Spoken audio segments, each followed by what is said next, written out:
तो आपका पहला क्वेश्चन आया था कि भारतीय संविधान ने किस देश से जो है राज्य के नीति निर्देशक सिद्धांत यानी डीपीएसपी के विचार को जो है ना ये उधार लिया था। तो देखिए डीपीएसपी की बात कर ले तो ये जो आपका आयरलैंड देश के संविधान से जो ये आपका लिया गया है तो आयरलैंड आपका यहाँ पे करेक्ट आंसर होगा। इसके अलावा मैं आपको बता दूं कि डीपीएसपी का जो जिक्र है ना ये आपके संविधान के भाग 4 और अनुच्छेद 36 से 51 तक जो ये आपका किया गया है। तो ये फैक्ट भी आपको ध्यान में रखना है।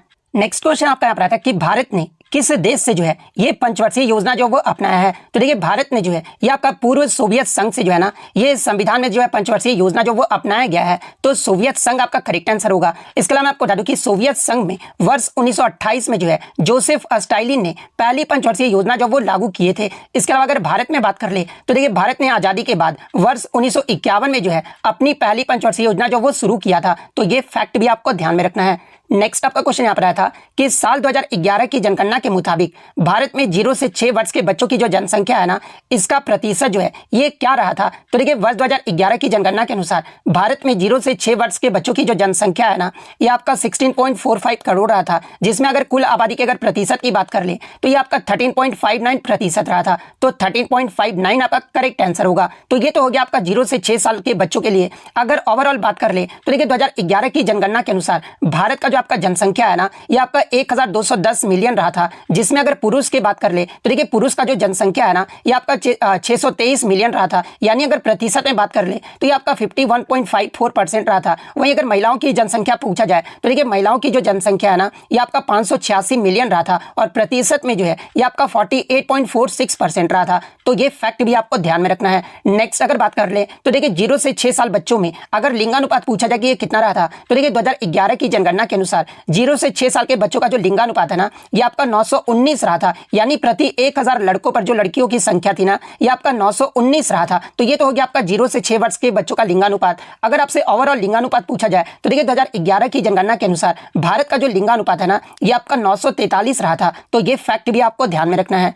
नेक्स्ट आपका क्वेश्चन यहाँ पर आया था कि अकबरनामा जो पुस्तक है ना ये किसने लिखा था। तो देखिए अकबरनामा जो पुस्तक है ना ये आपके अबुल फजल के द्वारा जो वो लिखा गया था। तो अबुल फजल आपका करेक्ट आंसर होगा।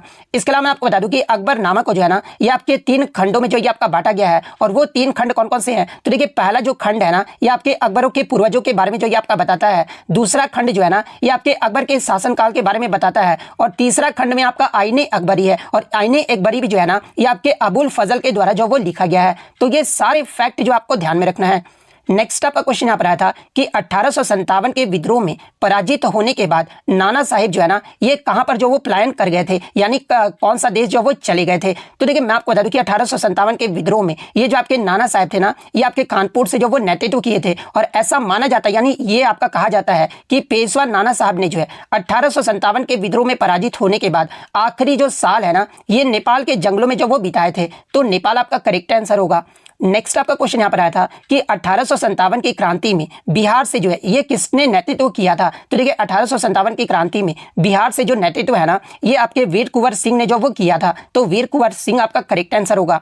नेक्स्ट आपका यहाँ पर था कि whose permission is mandatory in constitutional amendment, यानी संविधान संशोधन में किसका अनुमति जो है ना ये अनिवार्य जो वो माना जाता है। तो देखिए भारतीय संविधान के अनुसार किसी भी संवैधानिक संशोधन के लिए राष्ट्रपति की जो स्वीकृति होती है ना ये आपका अनिवार्य जो वो माना जाता है। तो राष्ट्रपति आपका करेक्ट आंसर होगा। इसके अलावा एग्जाम में यहाँ से एक प्रश्न पूछा जाता है कि कौन सा अनुच्छेद जो है ना संविधान संशोधन की अनुमति देता है। तो देखिए भारतीय संविधान का अनुच्छेद 368 के तहत संसद को संविधान में संशोधन करने की शक्ति जो वो दी गई है। और ये अनुच्छेद जो है ना ये आपका संविधान के भाग 20 में आता है। तो ये फैक्ट भी आपको ध्यान में रखना है। नेक्स्ट आपका यहाँ पर था कि 2011 की जनगणना के अनुसार भारत का जो जनसंख्या घनत्व है ना यानी पॉपुलेशन डेंसिटी जो है ये कितना रहा था। तो देखिए 2011 की जनगणना के अनुसार भारत का जो जनसंख्या घनत्व है ना ये आपका 382 व्यक्ति प्रति वर्ग किलोमीटर रहा था। तो 382 आपका करेक्ट आंसर होगा। और सबसे अधिक ओवरऑल अगर पूछा जाए कि भारत का जो जनसंख्या घनत्व है ना ये किसका रहा था तो ये आपका दिल्ली केंद्र शासित प्रदेश का रहा था। और अगर सिर्फ इंडिविजुअल यानी अगर राज्य में पूछा जाए तो देखिए सबसे अधिक जो आपका जनसंख्या घनत्व वाला राज्य रहा था ना ये आपका बिहार राज्य रहा था। तो ये फैक्ट भी आपको ध्यान में रखना है। नेक्स्ट आपका क्वेश्चन इसके अलावा मैं आपको बता दूं कि 2011 की जनगणना से जो है अब आपके प्रश्न जो वो पूछे जा रहे हैं। तो जिनका भी आगे आने वाले शिफ्टों में एग्जाम है 2011 की जनगणना भी जो आप जरूर देखकर जाइएगा। नेक्स्ट आपका क्वेश्चन यहाँ पर आया था कि इनमें से जो है कौन जो है वो खरीफ की फसल है। तो देखिए अगर खरीफ की फसल की बात कर ले तो देखिए चावल, मक्का, बाजरा, रागी, सोयाबीन, मूंगफली, कपास, ज्वार, अरहर, जूट, गन्ना, इसके अलावा चाय, कॉफी जैसी जो फसलें होती है ना, ये आपके खरीफ की जो वो फसल है। और इनमें आपका जो है इन्हें जो है ना यानी खरीफ फसल को जो है ये आपका मानसून फसल भी जो वो कहा जाता है। तो ऑप्शन में आपका मूंगफली जो वो दिया गया था, तो मूंगफली आपका करेक्ट आंसर होगा। नेक्स्ट क्वेश्चन आपका यहाँ पर आया था कि नसीम अल बहर ये जो आपका भारत और किस अन्य देश के बीच जो है ये आपका नौसेना अभ्यास है। तो देखिए नसीम अल बहर की बात कर ले तो ये जो आपका भारत और ओमान के मध्य जो है ये आपका नौसेना अभ्यास का आयोजन जो वो किया जाता है। तो भारत और ओमान आपका करेक्ट आंसर होगा। इसके अलावा बात कर ले 2024 में ये जो आपका नसीम अल बहर जो आपका युद्ध अभ्यास है ना, ये कहाँ पर आयोजित किया गया था। तो देखिए ये जो आपका गोवा के तट पर आयोजित किया गया था और कौन सा संस्करण रहा था, तो ये आपका 13वां संस्करण रहा था। और ये जो अभ्यास है ये किस महीने में आपका आयोजित किया गया था, तो ये आपका 13 से 18 अक्टूबर 2024 के बीच जो ये आपका चला था। और इस अभ्यास में भारतीय नौसेना के जो है INS श्रीकंद और ड्रोनियर समुद्री गश्ती जो विमान है ना, ये जो है हिस्सा जो वो लिए थे। और ओमान की तरफ से जो है ये आपके ओमान के रॉयल नेवी के पोत अल सीब ने भी जो है इस अभ्यास में जो वो हिस्सा लिया था। तो ये सारे फैक्ट जो आपको ध्यान में रखना है। नेक्स्ट आपका क्वेश्चन यहाँ पर आया था कि उस्ताद अलाउद्दीन खान किस वाद्यंत्र से संबंधित है। तो देखिए उस्ताद अलाउद्दीन खान की बात कर ले तो ये जो आपके सरोद वाद्यंत्र से संबंधित है। तो सरोद आपका यहाँ पे करेक्ट आंसर होगा। और देखिए वाद्यंत्र से अब आपके लगातार प्रश्न जो वो पूछे जा रहे हैं, तो इसके अलावा प्रमुख वाद्यंत्र और उनके वादकों के नाम देख लेते हैं जहां से एग्जाम में प्रश्न जो वो पूछे जाते हैं। तो आगे के शिफ्ट वाले आप ये जरूर देख लेना, जैसे कि पंडित शिव कुमार शर्मा और भजन सुपारी, इनका जो संबंध है ना ये आपका संतूर वाद्यंत्र से है। हरिप्रसाद चौरसिया और पन्नालाल घोष का जो संबंध है ना ये आपका बांसुरी वाद्यंत्र से है। जाकिर हुसैन, अल्लाह रखा खां, साबिर खां, पंडित किशन महाराज और पंडित ज्ञान प्रकाश घोष, इनका जो संबंध है ना ये आपका तबला वाद्यंत्र से है। इसके अलावा अलाउद्दीन खान, अली अकबर खान, अमजद अली खान, बुद्धदेव दास गुप्ता, ये जो आपके सरोद वाद्यंत्र से संबंधित है। बिस्मिल्लाह खान, कृष्णाराम चौधरी, अली अहमद हुसैन, ये जो आपके सहनाई वादक हैं। पंडित रविशंकर, इसके अलावा शाहिद परवेज खान, बुद्धादित्य मुखर्जी और अनुष्का शंकर, ये जो आपके सितार वाद्यंत्र से संबंधित है। सारंगी वाद्यंत्र की बात कर ले तो देखिए शकूर खान, पंडित राम नारायण, रमेश मिश्रा, सुल्तान खान, इन सभी का जो संबंध है आपका सारंगी वाद्यंत्र से है। वीणा वादक की बात कर ले तो देखिए इसमें आपका ये आप थोड़ा सा गलत कर लिया, सॉरी यहाँ पे गलत लिखा गया, ठीक है। ये जो आपके जिया मोइनुद्दीन जो डागर है ना ये आपके रुद्र वीणा से संबंधित है, ना कि आपके वीणा से संबंधित है। तो यहाँ पे थोड़ा सा आप करेक्शन कर लीजिएगा। जब पूछा जाए कि जिया मोइनुद्दीन डागर ये किससे संबंधित है, तो ये आपके रुद्र वीणा से संबंधित है। और वीणा वादक की अगर मैं बात कर लूँ तो देखिए अयंगकरी श्याम सुंदरम, दोरई स्वामी अयंकर, ये दोनों जो है ना ये आपके वीणा वाद्यंत्र से संबंधित है। रुद्र वीणा की बात कर ले तो देखिए असद अली खान और जिया मोइनुद्दीन डागर, ये जो आपके रुद्र वीणा से संबंधित है। मोहन बीना की बात कर ले तो ये आपके पंडित विश्व मोहन भट्ट है। वायलिन वादक की बात कर ले तो देखिए Sushri Gopal Krishna, Shrimati M Rajam, NR Muralidharan, M Chandrasekharan, Vijay Jog, इसके अलावा लालगुड़ी जयरामन, इन सभी का जो संबंध है आपके वायलिन वादक से है। घटम की बात कर ले तो देखिए TH विनायक राम, EM सुब्रमण्यम, ये जो आपके घटम वाद्यंत्र से संबंधित है। मृदंगम में आपके KB प्रसाद, इसके अलावा SV राजा रॉय, उमलियापुरम शिवरामन, ये जो आपके मृदंगम से संबंधित है। मेंडोली में आपके U श्रीनिवास आ जाते हैं। तोताराम जो ये आपके पखावाज से संबंधित है। अन्नपूर्णा देवी जो है ना ये आपके सुर बहार से संबंधित है। और ब्रजभूषण काबरा ये जो आपके गिटार वाद्यंत्र से संबंधित है। तो ये सारे फैक्ट जो आपको ध्यान में रखना है। नेक्स्ट आपका क्वेश्चन यहाँ पर आया था कि इनमें से कौन बांसुरी वाद्यंत्र से संबंधित है। तो देखिए बांसुरी वाद्यंत्र से जो है ना ऑप्शन में आपका हरिप्रसाद चौरसिया जो वो दिया गया था। तो हरिप्रसाद चौरसिया जो है ना ये आपके बांसुरी वाद्यंत्र से संबंधित है। और अभी मैंने आपको बताया था तो हरिप्रसाद चौरसिया आपका करेक्ट आंसर होगा। और हरिप्रसाद चौरसिया को जो जन्म है ना ये आपका 1 जुलाई 1938 को जो है इनका जन्म जो है आपका इलाहाबाद में हुआ था, जिनका वर्तमान में नाम आपका प्रयागराज हो गया है।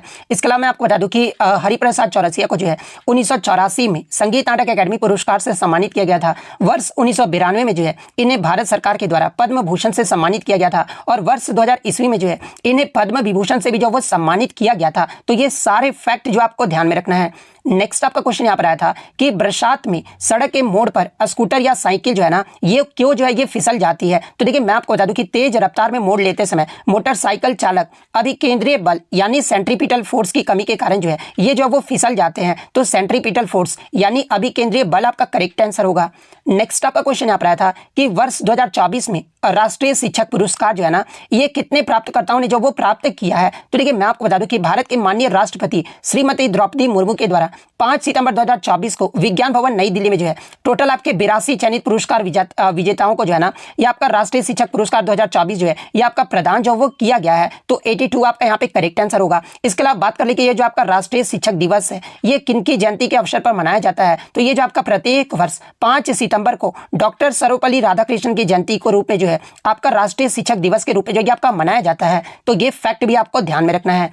नेक्स्ट आपका क्वेश्चन यहाँ पर आया था कि लोकमान्य बाल गंगाधर तिलक के द्वारा गणेश उत्सव की जो शुरुआत है ना ये कब किया गया था। तो देखिए मैं आपको बता दूं कि लोकमान्य बाल गंगाधर तिलक के द्वारा गणेश उत्सव की जो शुरुआत है ना ये आपका वर्ष 1893 में जो वो किया गया था। तो 1893 आपका करेक्ट आंसर होगा। लेकिन कुछ बच्चों ने क्वेश्चन इस प्रकार से भेजा था कि लोकमान्य बाल गंगाधर तिलक ने 1893 में कौन से उत्सव की जो वो शुरुआत किए थे। तो गणेश उत्सव आपका दिया गया होगा। तो जिस प्रकार से भी आपका पूछा गया होगा मैंने आपको जो यहाँ पर बता दिया है। नेक्स्ट आपका यहाँ पर आता है कि बंकिम चंद्र चट्टोपाध्याय के द्वारा वंदे मातरम जो है ना ये कब लिखा गया था। तो देखिए बंकिम चंद्र चट्टोपाध्याय के द्वारा वंदे मातरम जो है ना ये आपका 7 नवंबर 1876 को जो ये आपका लिखा गया था। और वंदे मातरम जो है ये आपका किसके द्वारा लिखा गया है। तो ये आपका बंकिम चंद्र चट्टोपाध्याय के द्वारा लिखा गया है। और यहाँ से एग्जाम में आपका प्रश्न पूछा जाता है कि ये जो आपका बंकिम चंद्र चट्टोपाध्याय का जो उपन्यास है ना जो कि आपका आनंद मठ है और आनंद मठ में जो है वंदे मातरम को जो है ये कब शामिल किया गया था। तो देखिए आनंद मठ में जो है ना ये आपका 1882 में जो ये शामिल किया गया था। तो ये फैक्ट भी आपको ध्यान में रखना है। और पहली बार किस कांग्रेस अधिवेशन में गाया गया था। तो देखिए मैं आपको बता दूं कि पहली बार जो ये गीत है ना ये आपका 1896 में कांग्रेस के कलकत्ता अधिवेशन में जो वो आपका गाया गया था। और मैं आपको बता दूं कि वर्ष 1950 में भारतीय संविधान सभा ने वंदे मातरम को जो है भारत का राष्ट्रीय गीत जो वो माना था। तो ये सारे फैक्ट जो आपको ध्यान में रखना है।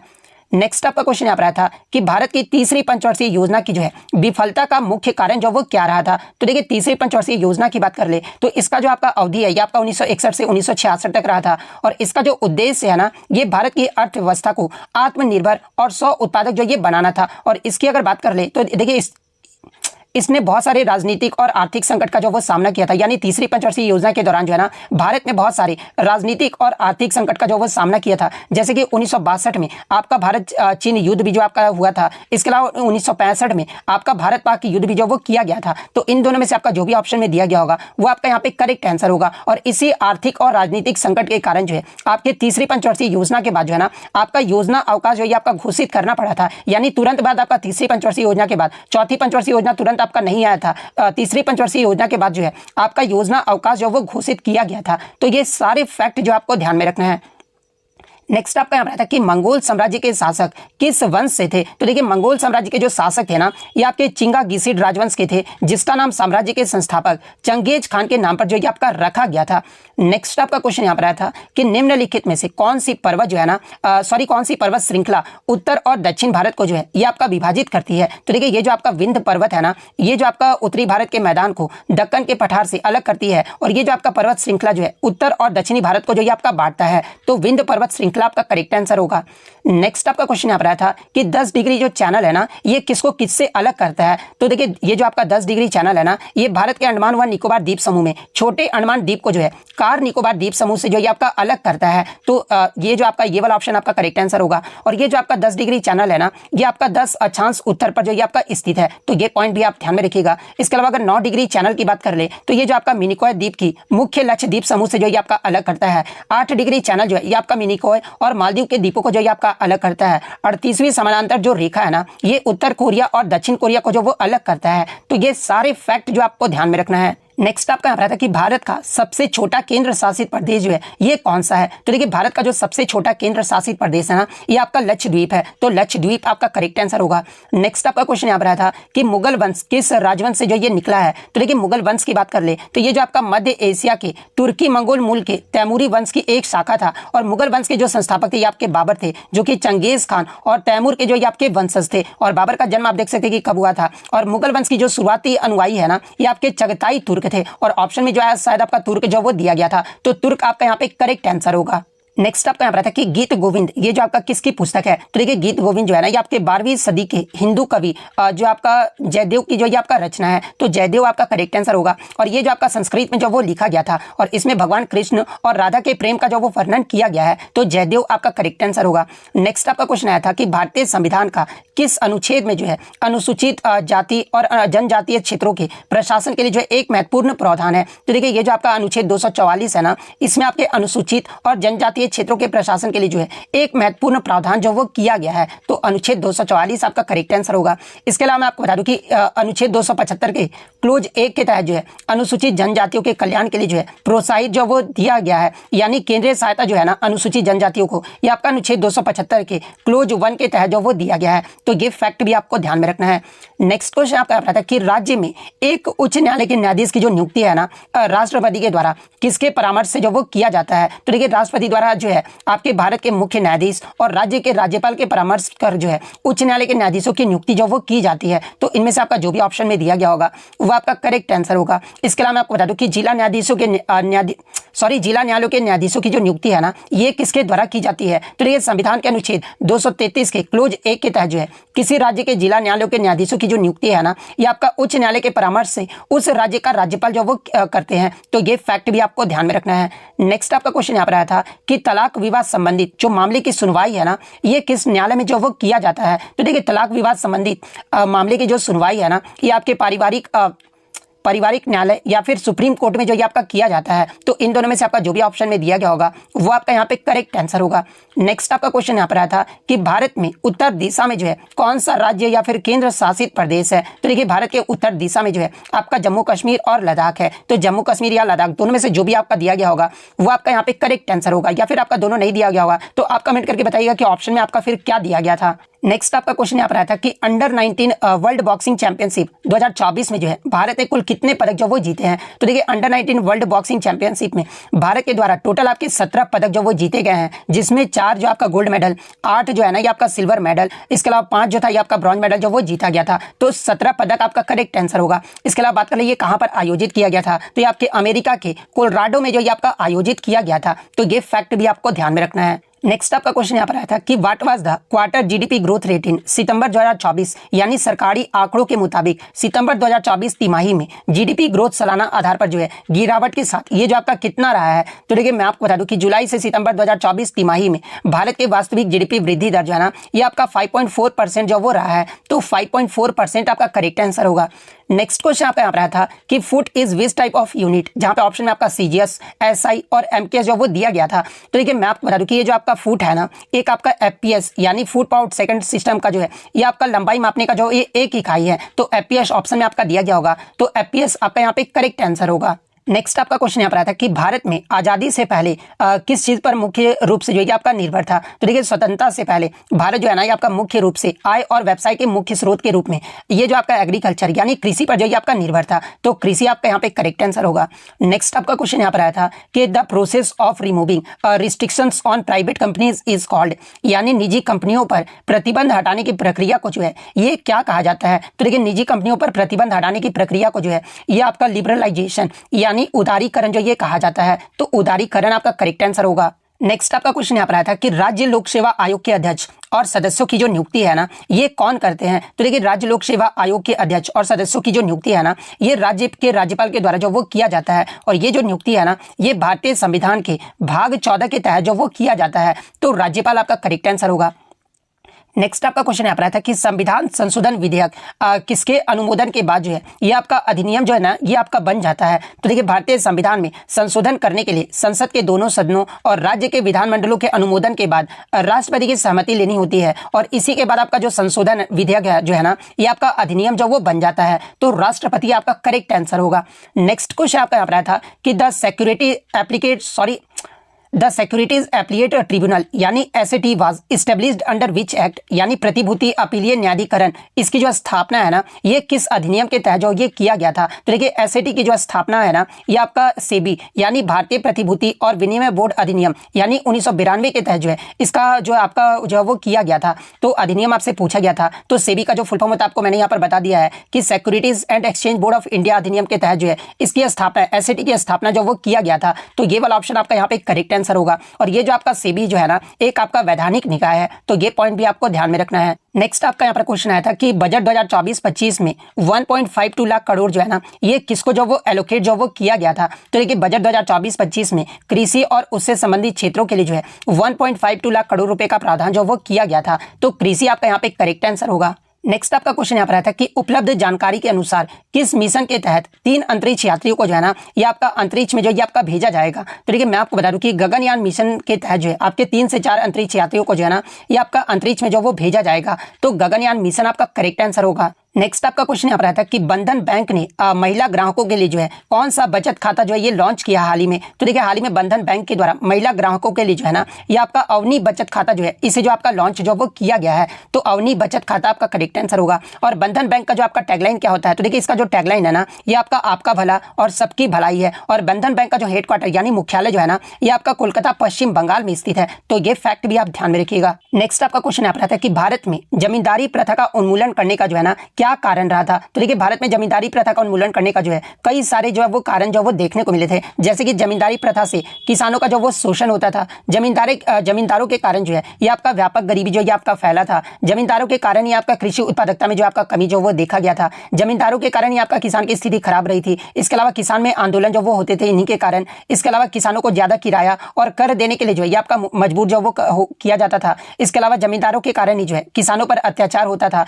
और जमींदारों के कारण ही जो है किसानों की जमीन से जो है बेदखल होने की स्थिति भी जो ये आपका पैदा जो वो किया गया था। तो इनमें से आपका जो भी ऑप्शन में दिया गया होगा वो आपका यहाँ पे करेक्ट आंसर होगा। नेक्स्ट आपका क्वेश्चन यहाँ पर था कि अंग्रेजों के शासन काल में भू राजस्व टैक्स से जो है कौन सा असर जो वो देखने को मिला था। तो देखिए अंग्रेजों के शासन काल में भू राजस्व टैक्स से जो है ना कई सारे असर जो वो देखने को मिले थे। जैसे कि किसानों की दरिद्रता जो ये आपका बढ़ी थी। कई गांव जो ये आपके खाली हो गए थे। किसानों ने जमीन छोड़ दी थी। किसानों का आक्रोश 1857 के विद्रोह में जो वो देखने को मिला था। जमींदारों का नियंत्रण जो ये आपका कमजोर हो गया था। जमीन का जो स्वामित्व है ना ये व्यापारियों और साहूकारों के हाथों में जो वो चला गया था। इसके अलावा मैं आपको बता दूं कि कुछ और भी असर देखने को मिले थे। जैसे कि अंग्रेजों ने गांव के जमींदारों के साथ सीधे समझौते जो वो नहीं किए थे। राजस्व अधिकारियों ने ज्यादा राजस्व मांगा जिसे किसान जो वो नहीं चुका पाए थे। अंग्रेजों ने किसानों से जो आपका बकाया धन वसूलने के लिए सीधे और अप्रत्यक्ष तरीकों का इस्तेमाल भी जो वो किया था। अंग्रेजों ने अपने कार्यक्रम और सैन्य अभियानों के लिए जो है किसानों से जो वो कर वसूला था। और अंग्रेजों ने जो है भूमि राजस्व में भी जो है वो वृद्धि किए थे। इसके अलावा मैं आपको बता दूं कि इस